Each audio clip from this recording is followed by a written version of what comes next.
It seems my husband has been possessed by an evil spirit. This house will be given to Jenny. If you disagree, let's divorce. To think that the house I bought would be given to our eldest son's spouse. You better leave this house quickly. Ha ha, my husband sided with his daughter-in-law. I will put the house under my name. A monthly repayment of $1,800 is possible. Ha ha, my eldest son is also on his wife's side. Well, I'm no longer attached to such a dirty house. Then, as you all say, I will leave this house. You three will suffer from now on. Be on the lookout for what's about to happen. My name is Dorothy, and I am 60 years old. I hold a senior position in a leading company and have a higher status than usual.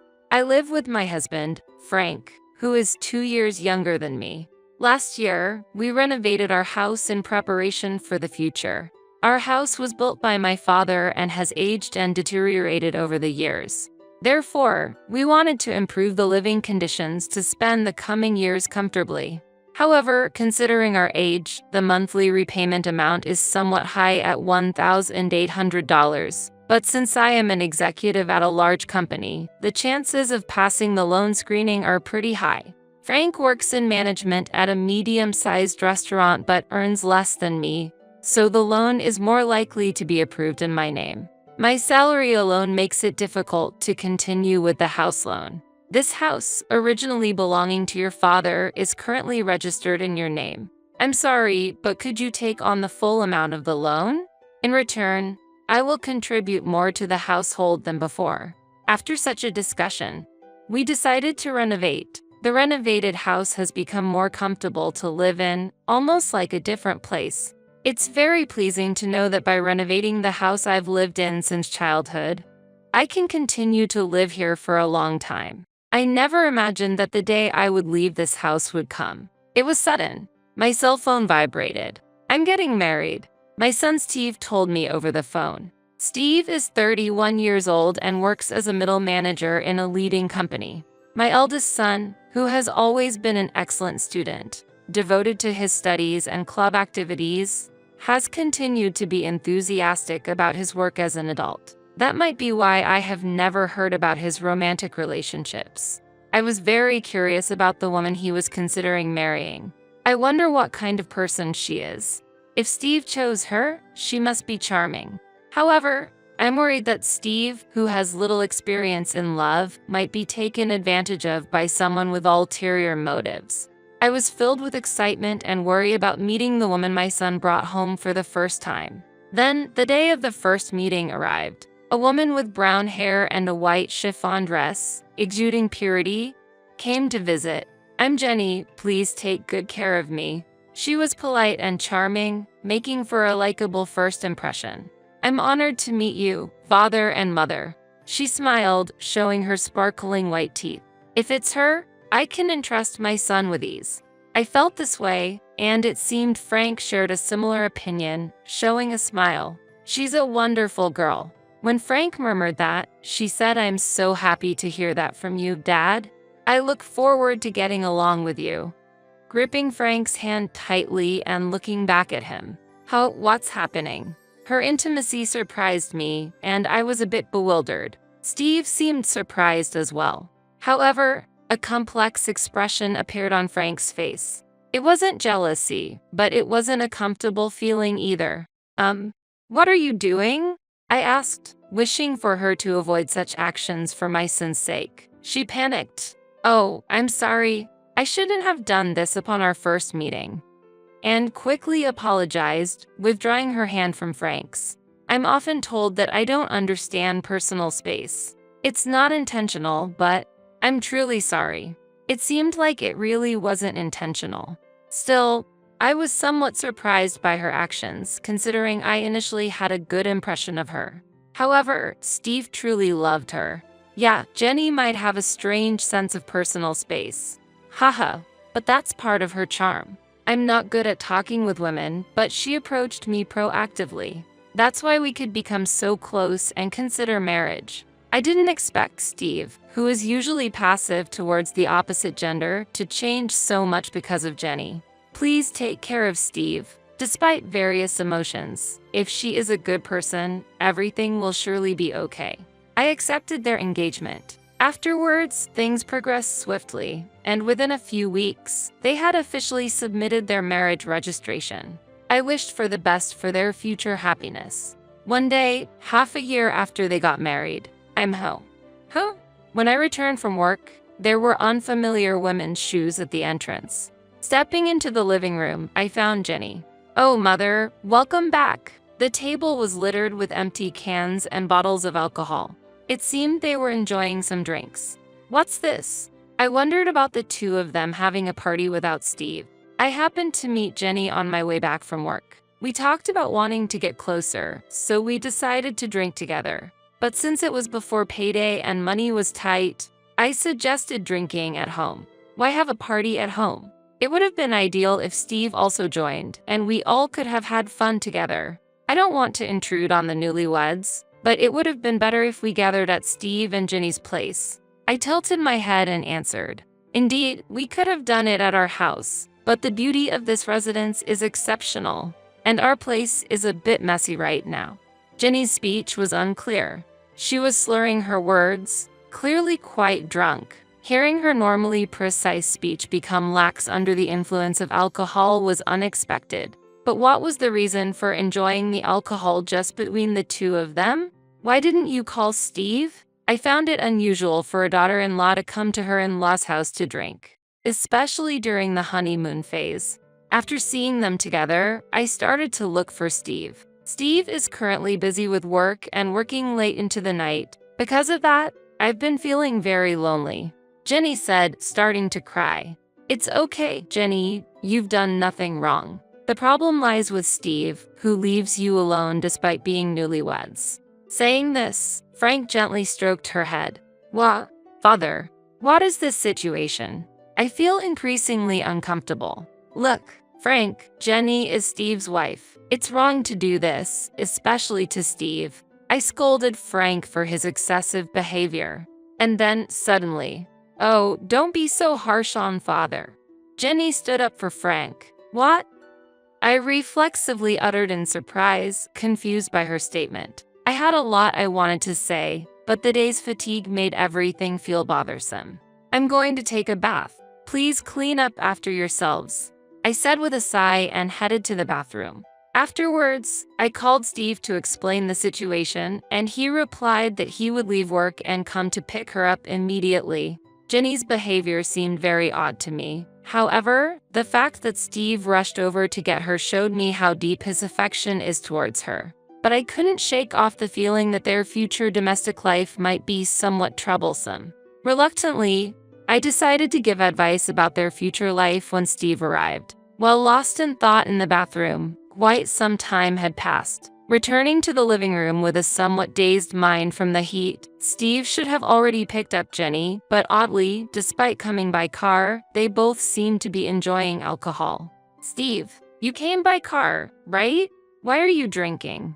I asked, to which Steve, appearing drunk and cheerful, replied, "Actually, Jenny told me to drink, and it turned out we're staying over tonight. It's good news that my son is staying over." However, the unexpected accompaniment of his wife was somewhat concerning. The decision felt quite abrupt. "What?"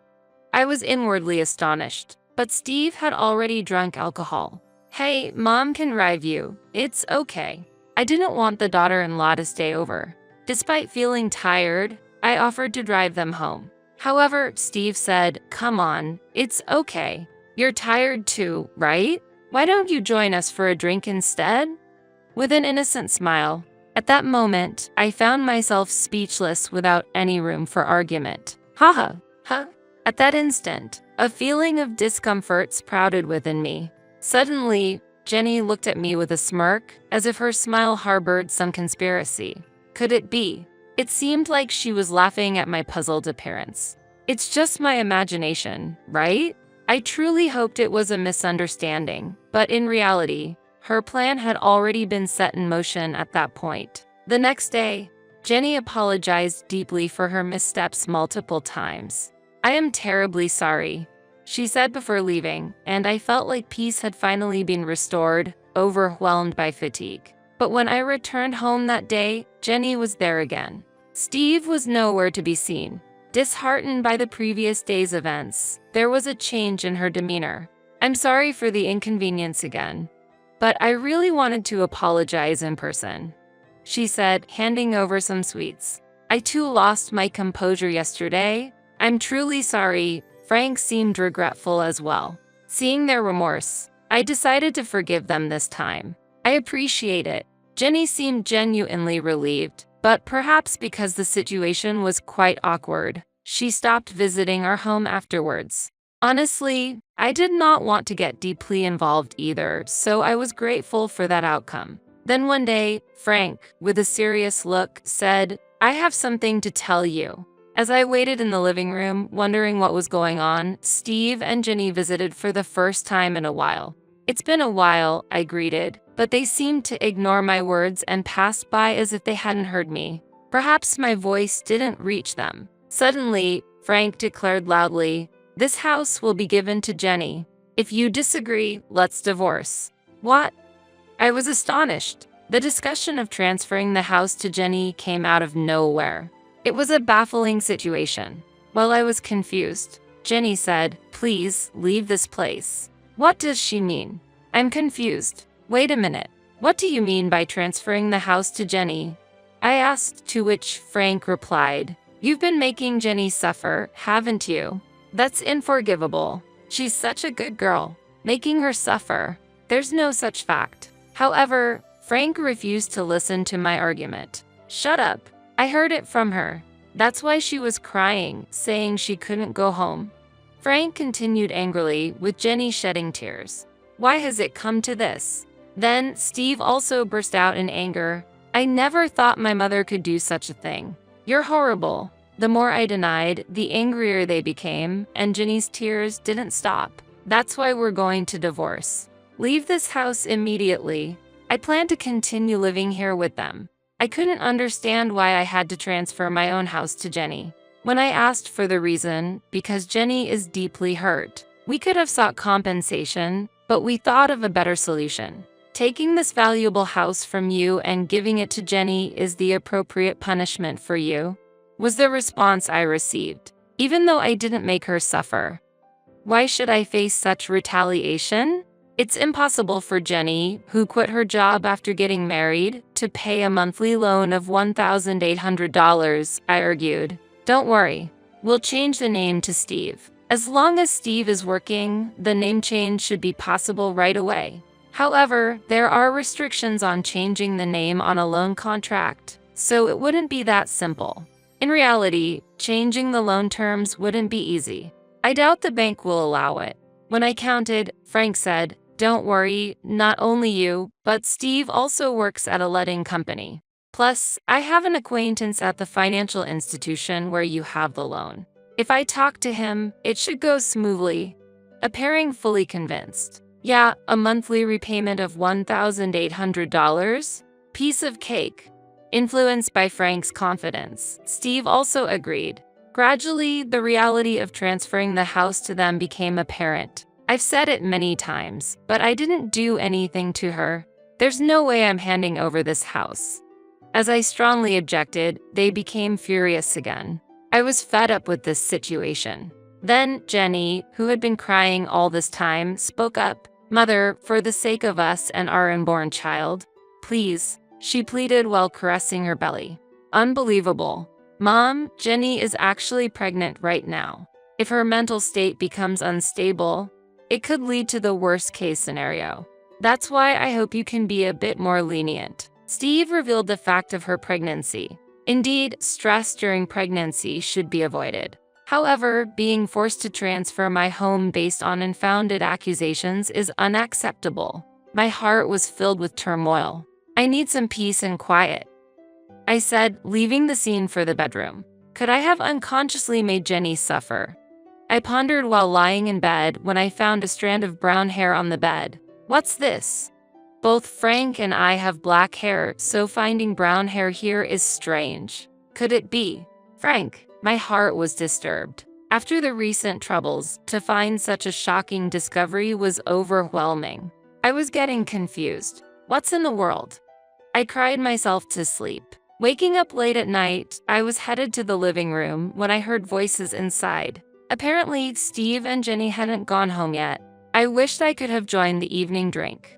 Someone said, "But Jenny, you're pregnant. You need to refrain," was the response. Hearing Frank and Jenny conversing joyfully, it felt like there was no space for me. My heart was heavy due to Jenny's inexplicable complaints. Standing frozen outside the living room, suddenly, an intimate sound reached my ears. "Ah, Jenny, I love you." Frank's voice. "Stop it, Frank. If Steve and Mother find out," Jenny replied. Shocked, I was disturbed by what Frank and Jenny were doing. "What on earth is happening?" "Don't worry. Steve is completely drunk, and Dorothy has been cooped up in her room all this time. She must be asleep by now." Haha, they were discussing. Haha, maybe she's angry and hiding under the bed? How funny. Haha, they laughed together. The brown hair I found was probably Jenny's. This is very unpleasant. What were they doing on my bed where I slept? I felt sick. They intend to push me out and secretly enjoy themselves with Jenny. My house being used inappropriately like this. Fine. I'll leave this uncomfortable house behind. However, I won't forget this. I thought to myself. The next day, I appeared in front of the three as if nothing had happened. In reality, I couldn't sleep in that bed anymore, too shocked to even close my eyes. "So, you've finally decided to transfer the house?" They smiled all at once when I said, "I've decided to transfer the house." "Great. Let's go for the name change procedures. I'll easily pass the loan screening." Steve was excited. He knows nothing. Although it saddened me at the moment, I had no intention of revealing the truth to my son. He wouldn't listen to his mother since he was under his wife's thumb. At least not yet. Afterwards, busy days of divorce proceedings and name changes followed. The name change process wasn't easy, but it was eventually completed. "This house is no longer yours." Haha, Frank taunted. "Hurry up and leave, old hag." Haha, Jenny whispered in my ear. I felt nothing but anger. They were the ones who were supposed to leave. I intended to make them, but not before getting back at them. Letting go of the home I had lived in since I was born was painful. Yet, I could no longer feel attached to a place associated with infidelity. I planned to use this abnormal situation to create turmoil between them. Wait and see when the time comes. A month after I left the house. "I'm ready," is what I said and headed to my former home. As I pressed the doorbell, Frank responded irritably, "What do you want, stranger?" Despite it being our first encounter in a long time. "I have something to discuss. Won't you let me in?" I answered firmly. "Why should I let you into the house?" Frank stubbornly refused my entry. "I have something very important to discuss, especially to Jenny." "An important matter concerning Jenny?" Frank's response shifted. Mentioning her name, they readily invited me inside. Using her name was the last thing I wanted. However, it was clear that Frank was heavily influenced by her, so I leveraged that. "You're a stranger now." Stranger. Even though legally we're strangers after the divorce, that term felt too heartless. I was infuriated by Frank's reaction. "Why are you here now?" They became more guarded. "I want you to see this," I said, displaying some photographs. "What is this?" Their surprised voices filled the room. The photos were of Frank and her on a date, captured by a detective I hired to follow them after our divorce, recording their moments together. "Wait, what? This is..." Steve was unsettled. "So what? We're just daughter-in-law and father-in-law with a good relationship. Nothing more, right? Why would you take such meaningless photos?" "What do you want?" They insisted they were just close. "Really? Then what about this?" I pulled out my smartphone and played a certain audio. "I've always liked Jenny. Keep your voice down, or Steve and my mother-in-law will hear." Their voices and inappropriate sounds were recorded. "What's this?" On the day I discovered their relationship, I had secretly recorded their conversation. "You're just misunderstanding." Frank desperately tried to explain. "Misunderstanding? This is clearly a problem." Steve erupted in anger. Jenny just looked down. I pressed further. "Let me ask you, Whose child is in your belly, really? Steve's complexion changed. Could it be Dad's? He was lost for words. That's impossible. He always comes. Oh, she inadvertently confessed. You admitted it. You just said it. Their argument intensified and Frank and Steve got into a scuffle. Ouch! Jenny seemed to be in pain, which made them stop fighting. I seized the moment. Haven't I always said? I didn't make Jenny suffer. Did you lie to get rid of me, to convince Steve? Steve was shocked. No, I'm the worst. Why didn't I believe my mom? He blamed himself for being swayed by Jenny and doubting his mother. It's so clear now. We should talk about this. Steve raised his voice at them. Initially silent, with all this evidence, are you considering a lawsuit? Apparently, Jenny initially had genuine feelings for Steve. But upon visiting our newly renovated beautiful home before their marriage, she began to desire it. My family home was a bit run down, and I aspired for such a beautiful house. The interior was also quite lovely. She tearfully explained. Wanting the house, she decided to get closer to Frank, using opportunities when he returned from work to drink without Steve. The months she didn't visit the house, she became close to Frank, plotting to get rid of me. You could have just suggested living together from the start. When I said that, she remained silent before finally responding. I don't have a positive impression of mothers-in-law. My own mother and grandmother were always fighting, and my grandmother constantly bullied my mother. So, I wanted to avoid living with my mother-in-law. Getting rid of you was the only solution to live comfortably in a beautiful house. If she had such an image of a mother-in-law, she wouldn't want to live together. But to go as far as taking my husband.